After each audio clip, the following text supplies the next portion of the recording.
You, John Fitzgerald Kennedy, do solemnly swear I, John Fitzgerald Kennedy, do solemnly swear that you will faithfully execute the office of President of the United States that I will faithfully execute the office of President of the United States and will, to the best of your ability, and will, to the best of my ability, preserve, protect, and defend the Constitution of the United States. preserve, protect, and defend the Constitution of the United States. So help you God.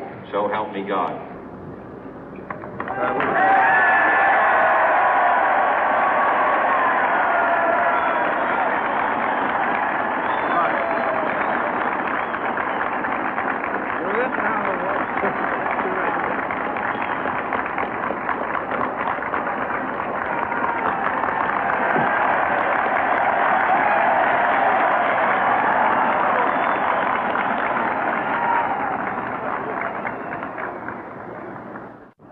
Vice President Johnson, Mr. Speaker, Mr. Chief Justice, President Eisenhower, Vice President Nixon, President Truman, Reverend clergy, fellow citizens.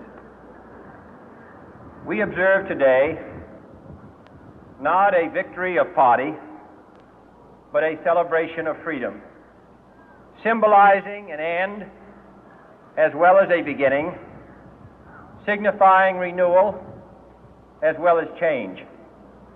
For I have sworn before you and Almighty God the same solemn oath our forebears prescribed nearly a century and 3/4 ago.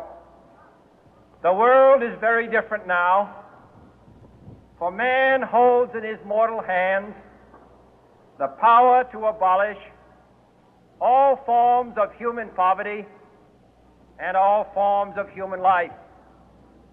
And yet the same revolutionary beliefs for which our forebears fought are still at issue around the globe.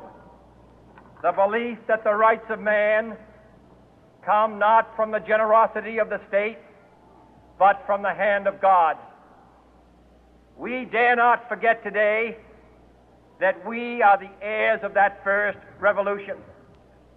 Let the word go forth from this time and place to friend and foe alike that the torch has been passed to a new generation of Americans born in this century, tempered by war, disciplined by a hard and bitter peace, proud of our ancient heritage, and unwilling to witness or permit the slow undoing of those human rights to which this nation has always been committed and to which we are committed today at home and around the world.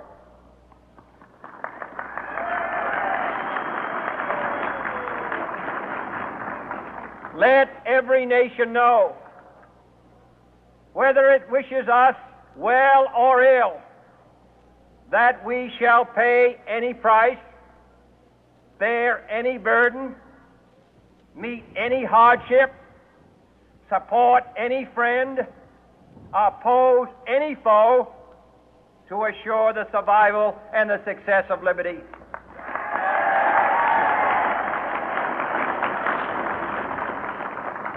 This much we pledge and more. To those old allies whose cultural and spiritual origins we share, we pledge the loyalty of faithful friends. United, there is little we cannot do in a host of cooperative ventures. Divided, there is little we can do, for we dare not meet a powerful challenge at odds and split asunder. To those new states whom we welcome to the ranks of the free, we pledge our word that one form of colonial control shall not have passed away, merely to be replaced by a far more iron tyranny. We shall not always expect to find them supporting our view, but we shall always hope to find them strongly supporting their own freedom, and to remember that in the past, those who foolishly sought power by riding the back of the tiger ended up inside.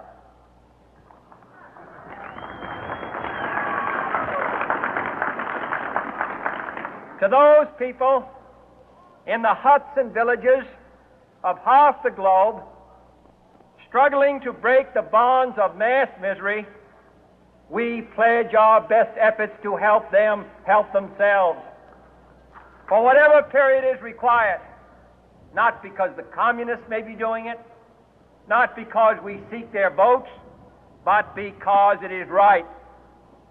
If a free society cannot help the many who are poor, it cannot save the few who are rich.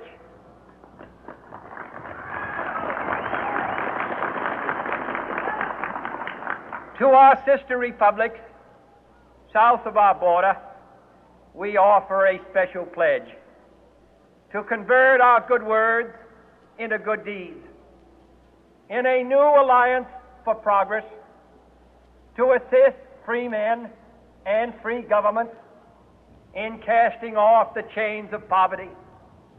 But this peaceful revolution of hope cannot become the prey of hostile powers. Let all our neighbors know that we shall join with them to oppose aggression or subversion anywhere in the Americas. And let every other power know that this hemisphere intends to remain the master of its own house.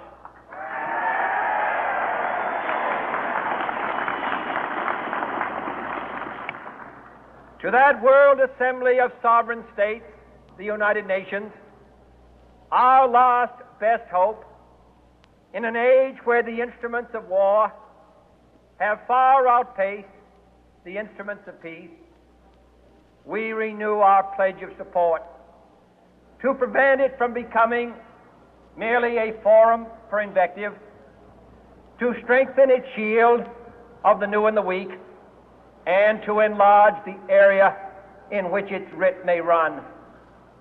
Finally, to those nations who would make themselves our adversary, we offer not a pledge, but a request that both sides begin anew the quest for peace. Before the dark powers of destruction, unleashed by science, engulf all humanity in planned or accidental self-destruction, we dare not tempt them with weakness, for only when our arms are sufficient beyond doubt can we be certain beyond doubt that they will never be employed. But neither can two great and powerful groups of nations take comfort from our present course, both sides overburdened by the cost of modern weapons, both rightly alarmed by the steady spread of the deadly atom, yet both racing to alter that uncertain balance of terror that stays the hand of mankind's final war. So let us begin anew, remembering on both sides that civility is not a sign of weakness, and sincerity is always subject to proof. Let us never negotiate out of fear, but let us never fear to negotiate.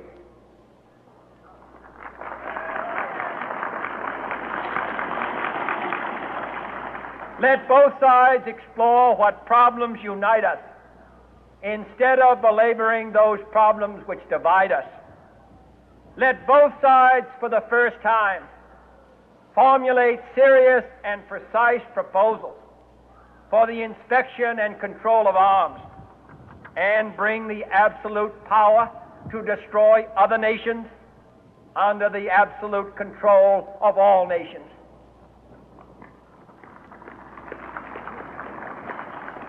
Let both sides seek to invoke the wonders of science instead of its terrors. Together, let us explore the stars, conquer the deserts, eradicate